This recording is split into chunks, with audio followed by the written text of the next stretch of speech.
নমস্কার বন্ধুরা, কেমন আছেন আপনারা? আশা করি সবাই ভালো আছেন। আজকে আবার একটা নতুন ভিডিও নিয়ে হাজির হয়ে গেছি। ভিডিওটি শেষ অবধি দেখার অনুরোধ রইল।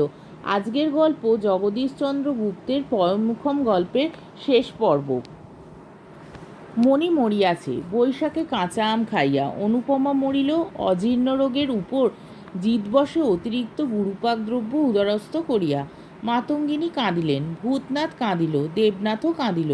কৃষ্ণকান্তর প্রতিবেশীগণের সম্মুখে দাঁড়াইয়া বারংবার চক্ষু মার্জনা করিয়া শোক চিহ্ন গোপন করিতে লাগিলেন। বলিলেন, বড় জেদি একগুঁয়ে মেয়ে ছিল ভাই। ভূতনাথ নতুনতর একটা আঘাত পাইল। মণির মৃত্যুতে যাহা সে পায় নাই। মণি তার যৌবনের সহচারী হইয়া ওঠে নাই, সে ছিল খেলার সামগ্রী, স্নেহের জিনিস, মিষ্ট দৌরাত্রের পাত্রী। অনুপমার নিরুপম রূপ, দীপালির চতুর্দিকে সৌন্দর্যের যে রাস আয়োজন দিন দিন অপর্যাপ্ত নিবিড় হইয়া উঠিতেছিল, তাহারই আবেদন তাহার বুকে রক্তে দুর্নিবার জাগরণ আনিয়া দিয়া গেছে। অনুপমার সমস্ত অকারণ নির্মমতা অতৃপ্ত তৃষ্ণার খরতাপে বাষ্প হইয়া দেখিতে দেখিতে ভূতনাথের মনোরাজ্য হইতে অদৃশ্য হইয়া যাইত। চক্ষুর সম্মুখে জ্বলিতে থাকিত, আর তার দেহখানা ইন্দ্রজালের আলোক উৎসবের মতো রূপ, তার চির বিলসিত বসন্তর কুসুম উৎসবের মতো যৌবন।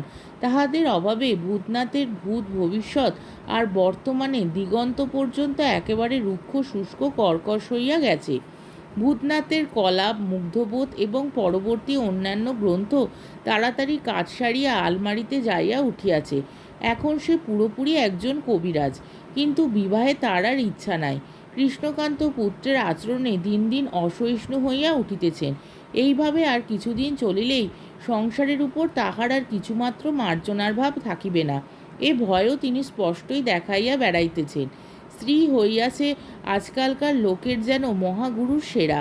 এইটির নিপাতেই যে সম্পর্কের আর কাহাকেও সে গ্রহণ করা যাইতে পারে না। আগেকারটা সেটা ধর্তব্যের মধ্যেই নয়। চলম ইদং সর্বম, মরিতে তো সবাই, 2 দিন আগে 2 দিন পরে। মূর্খ আর বলে কাকে? স্ত্রী মারা গেলে তার ধ্যানেই যাবজ্জীবন কাটাইয়া দিতে হইবে, ইহা কোন শাস্ত্রের কথা? এই শৌখিন সন্ন্যাসের ভান আধুনিকতার ফল, যেন ব্যাপক তেমনি অসহ্য।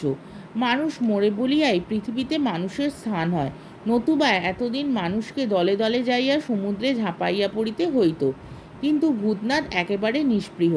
ধিক্কারে, ভর্ৎসনায়, অভিযোগে, অনুযোগে, দোহাইয়ে, অনুজ্ঞায়, অনুনয় কৃষ্ণকান্ত ভূতনাথকে ঘন ঘন নাস্তানাবুদ করিয়া ছাড়িয়া দিতে লাগিলেন। প্রত্যুত্তরে ভূতনাথ বলে, বাবা, আমায় মার্জনা করুন। বিবাহে আর আমার রুচি নাই, বরং দেবনাথকে ধরুন, সেই সকল বিষয়ে আপনাদের স্বাদ পূর্ণ করিবে। কৃষ্ণকান্ত এসব কথা বলা বাহুল্য। কাহার দ্বারা তাহাদের স্বাদ আশা পূর্ণ হইবে তাহা তিনি পরিষ্কার জানেন। তবে কথা এই যে, ভূতনাথকে ছাড়িয়া দেবনাথকে ধরিতে তার আপাতত তেমন আগ্রহ নাই, নানা কারণে। দেবনাথের বিবাহের পরই ভূতনাথের বিবাহোদ্যম এক্ষেত্রে সূক্ষ্মত দৃষ্টিকটু না হইলেও ভূতনাথই অবশেষে আপত্তির এই অতিরিক্ত কারণটা দেখাইয়া যখন তখন বিরুদ্ধ দিকে জোর করিতে পারিবে। তারপর এই কারণেই পাত্রের বয়স খুবই অল্প হইলেও কন্যার দিক হইতে বয়স সম্বন্ধেই সন্দেহের একটা কথা উঠিতে পারে। 2টি স্ত্রী মারা গিয়াছে, তারপর কনিষ্ঠের বিবাহ হইয়া গেছে, তারপর জ্যেষ্ঠের জন্য এই উদ্যোগ। বয়স বেশি না হওয়াই যায় না, এই সূত্র ধরিয়া পণকে আরও খাটো করিবার জন্য একটা টানাটানি চলিতে পারিবে। সুতরাং কৃষ্ণকান্ত প্রকাশ্যে বলিলেন, জ্যেষ্ঠ অকৃতদার অর্থাৎ বিপত্নিক অবস্থায় থাকিতে কনিষ্ঠের বিবাহ সংস্কার শাস্ত্র এবং লোকাচার দুয়েরই বিরোধী, প্রচণ্ড অকল্যাণকর একটা ব্যাপার। তারপর বলিলেন, এ তো নির্বোধেও জানে। দ্বিতীয়ত, ভূতনাথের গর্ভধারিণীর স্বাস্থ্য আজকাল ক্রমশই যেরূপ দ্রুতবেগে খারাপের দিকে যাইতেছে, তাহাতে তাহাকে এই বেলা একটা সহকারী না দিলে তার মৃত্যু ঘটিতেও পারে। তৃতীয়ত, শ্মশান বৈরাগ্য যৌবনের অপরিহার্য একটা ধর্ম হইলেও সেইটাকেই জীবনে স্থায়ী করিয়া লইয়া প্রাণপণে তাহাকে পালন করিয়া যাইতে হইবে, এ ব্যবস্থা গোমূর্খেও দিবে না। চতুর্থত, যাক, উহারাই কি যথেষ্ট নহে? মাতঙ্গিনী কিছু বলেন না। যম তাহাকে দুবার টাকা দিয়াছে। তার বধূ জীবন আর মাতৃজীবনের চিরলালিত আকাঙ্ক্ষাটি সেই নিষ্ঠুর উপড়াইয়া লইয়া পায়ে দলিয়া দিয়াছে। সেই বিবর্ণ অকালে হৃদয়চ্যুত প্রিয়তম বস্তুটির দিকে চাহিয়া তাহার বুক কাঁপে। নিজের ক্লেশ ভুলিয়া তিনি পুত্রের কথাই ভাবেন, সে বুঝি অসুখী হইবে। সেই দিকে নিস্তার পাইয়াও ভূতনাথ পিতৃদেবের অবিশ্রান্ত তাড়নায় মরিয়া হইয়া একদিন বলিয়া দিল, যা ইচ্ছে করুন বলিয়া সে বোধহয় কাঁদিতেই উঠিয়া গেল।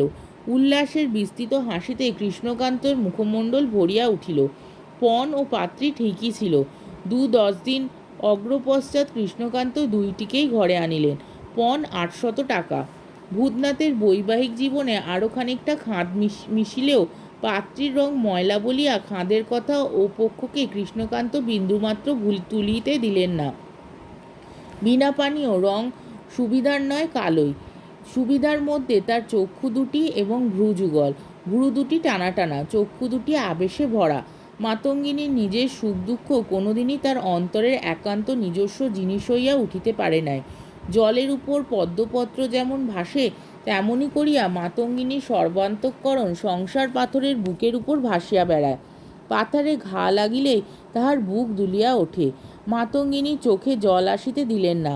স্বামী তৃপ্ত হইবেন, পুত্র প্রীত হইবে, অম্লান বদনে তাই তিনি বীণাপাণিকে তেমনি সোহাগে বরণ করিয়া লইলেন এবং তাহারই হৃদয়ের গাঢ় রসে নববধূ নতুন ভূমিতে পল্লবিত হইয়া উঠিতে লাগিল। কৃষ্ণকান্ত বলিলেন, বউ কেমন হয়েছে গো? মাতঙ্গিনী বলিলেন, লক্ষ্মীটি। কৃষ্ণকান্তের মনে পড়ে বিগত 2টি সম্পর্কেও মাতঙ্গিনী ধনধান্য দায়িনী ওই দেবীটিরই নামোল্লেখ করিয়াছিলেন। একটা গল্প তার মনে পড়িয়া যায়। কোথাকার এক তাঁতি, কিন্তু গল্পটি তার বলা হয় না। মাতঙ্গিনী দীর্ঘ নিঃশ্বাসের ছোট্ট একটি অস্ফুট শব্দ তার কানে আসে। দেবনাথ বলে, এই বৌদি আসল বৌদি, আগের দুটো ভালো ছিল না। একটু থামিয়া আবার বলে, প্রথমটা ছিল নেহাত ছোট, গরজ বুঝতো না, আর পরেরটা ছিল বদমেজাজি, এইটেই বেশ। মাতঙ্গিনীর প্রাণ ছাত করিয়া ওঠে। বলে, বেশ কি রে? কিসেরে?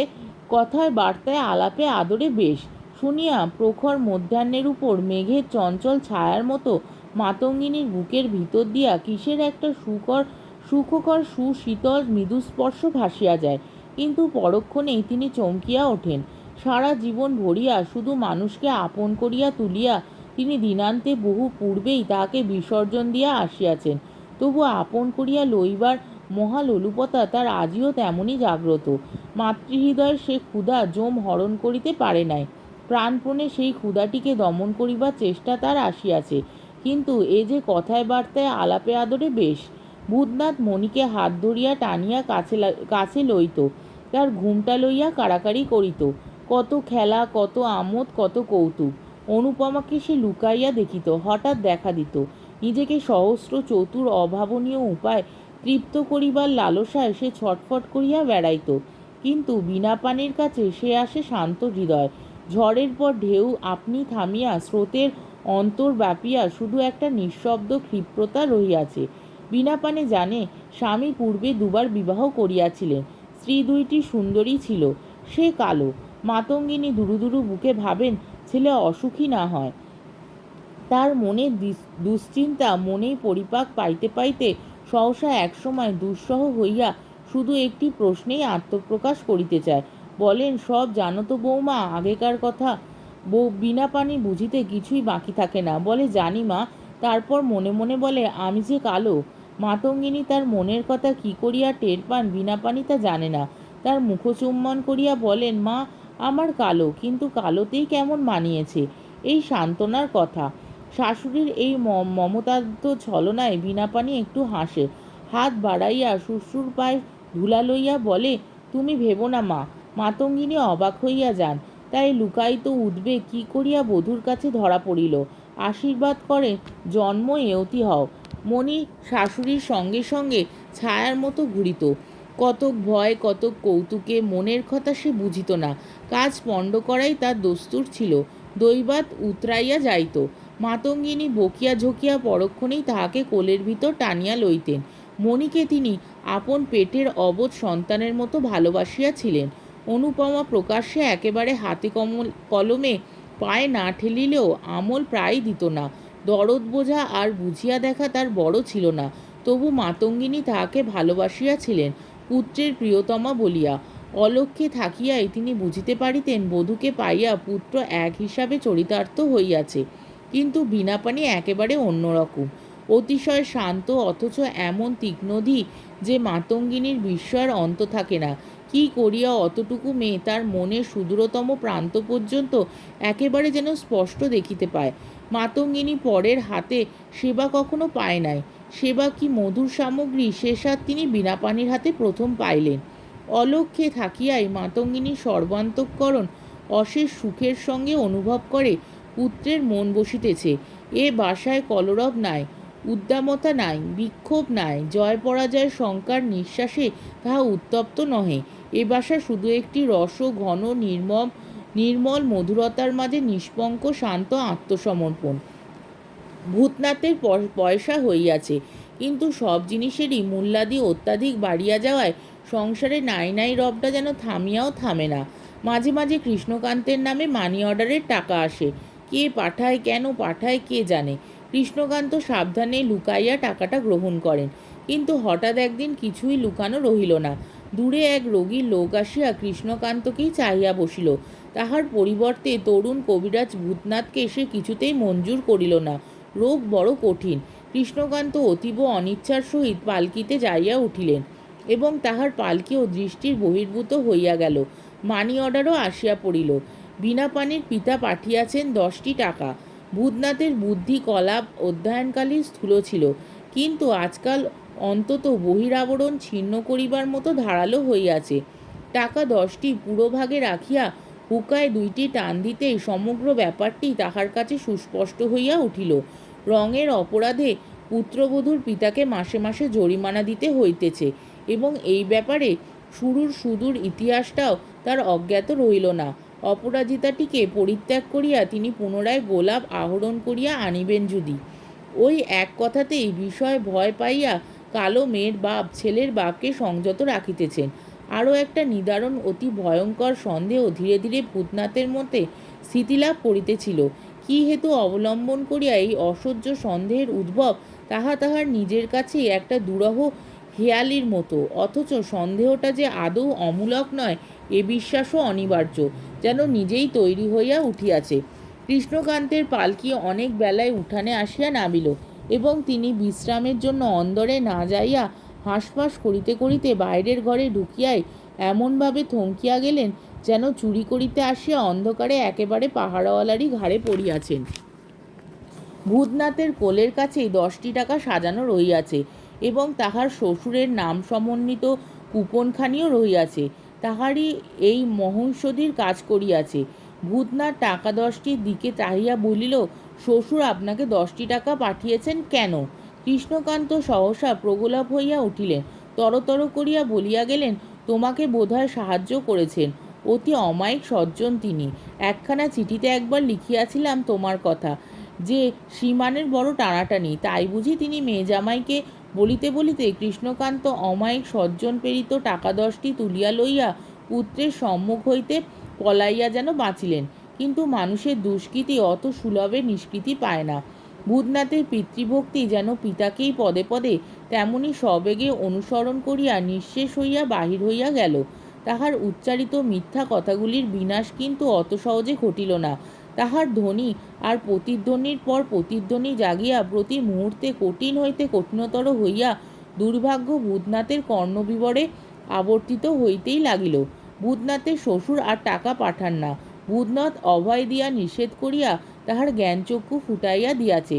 সুযোগ পাইয়া, অর্থাৎ জামাতাকে নিজের তরফে পাইয়া, বলরামবাবু কৃষ্ণকান্তকে স্পষ্ট ভাষাইয়া ধাপ্পাবাজ, অর্থপিশাচ প্রভৃতি কুকথা না বলিলেও পত্রে যাহা বলিয়াছেন তাহা লাঠি উল্টাইয়া ধরিলে কোৎকার মতো একই জিনিস। কৃষ্ণকান্ত পুত্রের সঙ্গে বাক্যালাপ একেবারে প্রকার বন্ধ করিয়া দিয়াছেন।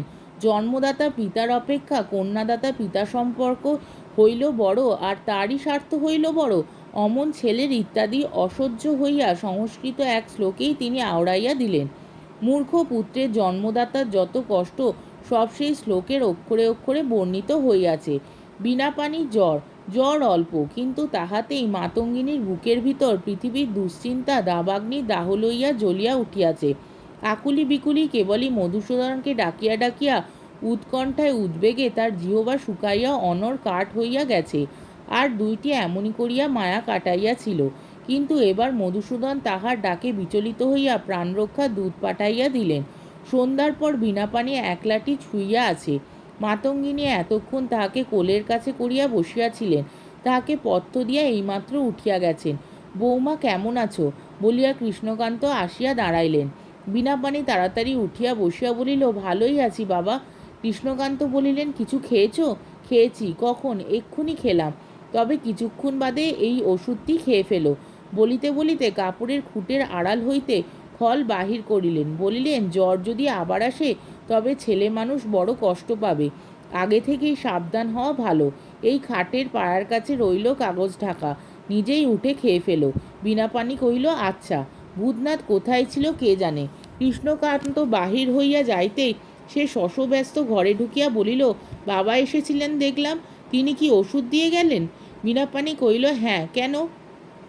স্বামী কণ্ঠস্বরের অর্থ সে বুঝিতে পারিল না। খাওনি তো? বীণাপাণি নিরতিশয় বিস্মিত হইয়া শয্যার উপর উঠিয়া বসিল। এ ব্যাকুলতার অর্থ কি? বলিল, না। কেন বলো না। কোথায় সে ওষুধ?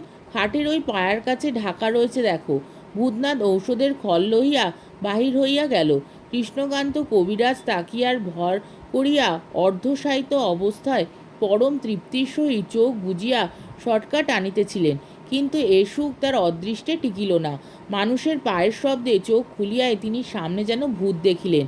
এমনই অপরিসীম ত্রাসে তার সর্বশরীর থরথর করিয়া কাঁপিয়া মুখ দিয়া কেবল একটি অধোচ্চারিত স্বল্পজীবী আর্তনাদ বাহির হইয়াই কণ্ঠ নিঃশব্দ হইয়া রহিল। ভূতনাথ সেদিকে দৃষ্টিপাতও করিল না। একটু হাসিয়া বলিল, এই বউটার পরমায়ু আছে, তাই কলেরায় মরল না বাবা। পারেন তো নিজেই খেয়ে ফেলুন। বলিয়া সেই ঔষধ সমেত হাতের খল আড়ষ্ট কৃষ্ণকান্তের সম্মুখে নামাইয়া দিল। আজকের গল্পটি এইখানেই শেষ হলো। আমার ভিডিওটি যদি আপনাদের ভালো লেগে থাকে তাহলে আমাকে কমেন্টের মাধ্যমে আপনাদের মূল্যবান মতামত অবশ্যই জানাবেন এবং আমার ভিডিওটিকে লাইক ও শেয়ার করার ও আমার চ্যানেলটিকে সাবস্ক্রাইব করারও অনুরোধ রইল।